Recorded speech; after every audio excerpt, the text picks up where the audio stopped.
ഇതെന്തു നീതി, ഇതെന്തു ധർമ്മം, സത്യം വിളിച്ചു ചൊല്ലിയ പ്രവാസി തന്മർമ്മം. 25 മണലാരണല്യത്തിൽ ഉരുകിത്തീർത്തൊരു സ്വപ്നമിന്നു നിയമത്തിൻ തടവറയിൽ ശ്വാസം മുട്ടുന്നൊരു നേരം.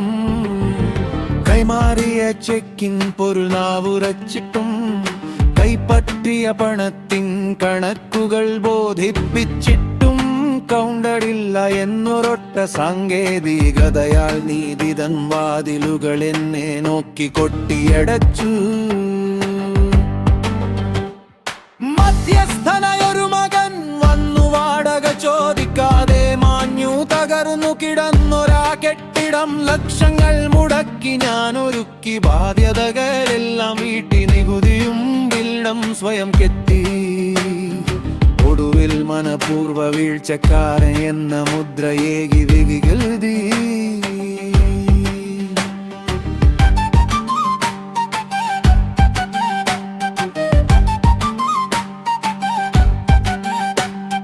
രണ്ടാമതൊരു നോട്ടീസിൽ വക്കീൽ സത്യം കുറിച്ചിട്ടു കോടതി മുറിയിലാ സത്യം. വാദികൾ പാടെ തള്ളിയിട്ടു. സാക്ഷിയെ വിസ്തരിക്കാൻ ചെന്നപ്പോൾ നിയമത്തിൻ വേലിക്കെട്ട്. എന്റെ നിലവിളി കേൾക്കാത്ത മൗനമായോ കോടതി മുറ്റം. നീതി പുലരും നാളിനായി ഞാൻ ഇന്നും കാത്തിരിപ്പു. അപ്പീലിൻ പടികളിൽ സത്യത്തിൻ പടവാളേന്തി നിൽപ്പൂ.